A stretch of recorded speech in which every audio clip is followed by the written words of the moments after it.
প্রিয় দর্শক আসসালামু আলাইকুম। এখানে আপনারা এই ভিডিওতে আজকে আপনাদের দেখানো হবে বগুড়ার একটি 4 তারকা মানের আন্তর্জাতিক মানের হোটেল অ্যান্ড রিসর্ট। তার নাম হচ্ছে হোটেল নাজ গার্ডেন।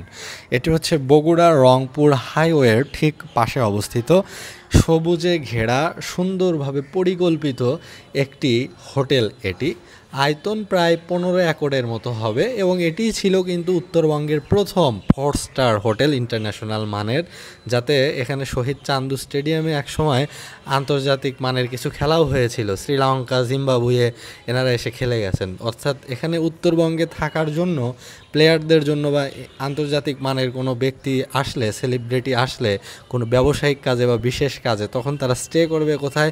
উত্তরবঙ্গে। সেই হোটেলটা ওরকমভাবে ছিল না। তো আজ থেকে প্রায় 20 বছর আগে 2004-05 সালের দিকে এখানে এই হোটেল নাজ গার্ডেনটি যখন প্রতিষ্ঠিত হয় তখন উত্তরবঙ্গের একমাত্র 4 স্টার হোটেল ছিল এবং একসময় এটার খুব হাইপ ছিল, খুব জনপ্রিয়তা ছিল। তারপর এই সম্প্রতি হয়েছে হোটেল মমইন, এবং মমইন হওয়ার পরে নাজ গার্ডেনের উপরে যে চাপটা এটা কিছুটা কমেছে, কারণ মমইনটা হচ্ছে 5 স্টার হোটেল। তো হোটেল নাজ গার্ডেনেও কিন্তু সুইমিং পুল, জিম এবং এখানে রেস্টুরেন্ট, রেসিডেন্সিয়াল থাকার জায়গা, বার ফ্যাসিলিটি সব কিছুই কিন্তু রয়েছে। একসময় এখানে ফ্রিতে ঢোকা যেত, বাট এখন টিকিট সিস্টেম করেছে। এখানে ঢুকতে 200 টাকার মতো লাগে, বাট টাকাটা ওরা কেটে নেবে না। এই 200 টাকা দিয়ে আপনারা ভিতরে এটা খরচ করতে পারবেন। এবং নাজ গার্ডেনের বিল্ডিংটা অনেক সুন্দর এবং বিভিন্ন ফুলের গাছ এবং বিভিন্ন আকৃতির শোভাবর্ধক গাছ এখানে লাগানো হয়েছে।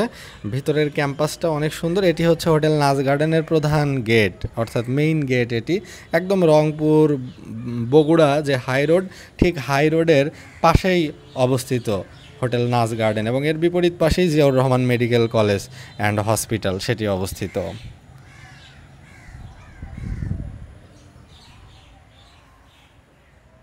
তবে হোটেল নাজ গার্ডেনের রাত্রি যাপন এটি একটু এক্সপেন্সিভ, যেহেতু এটা ইন্টারন্যাশনাল মানের। মমইন হোটেল, নাজ গার্ডেন এগুলোতে রাত্রি যাপনটা একটু এক্সপেন্সিভ। তবে বগুড়া শহরে আরও অনেক রেসিডেন্সিয়াল হোটেল রয়েছে, যেমন হোটেল সিয়েস্তা রয়েছে, তারপর সেফওয়ে মোটেল রয়েছে, ক্যাসেল সোয়াদ রয়েছে, রেড চিলিস রয়েছে। অর্থাৎ বগুড়া শহর উত্তরবঙ্গের ভিতরে ব্যবসায়িকভাবে, বাণিজ্যিকভাবে খুবই, ভৌগোলিকভাবে খুবই গুরুত্বপূর্ণ একটা অবস্থান করে। এই জন্য এখানে নর্থ বেঙ্গলের যে প্রায় 16 ডিস্ট্রিক্ট, তার ভিতরে সবচেয়ে উন্নত একটা জেলা বলা যায়। শুধুমাত্র এর আগে হয়তো রাজশাহী এবং রংপুর, যেহেতু ওরা সিটি কর্পোরেশন এবং বিভাগীয় শহর, এই জন্য কিছু দিক থেকে তারা এগিয়ে থাকবে। তবে আর বাকি সব দিক থেকেই বগুড়া শহরের কিন্তু ভালো একটা অবস্থান রয়েছে, ভালো একটা গ্র্যাভিটি রয়েছে।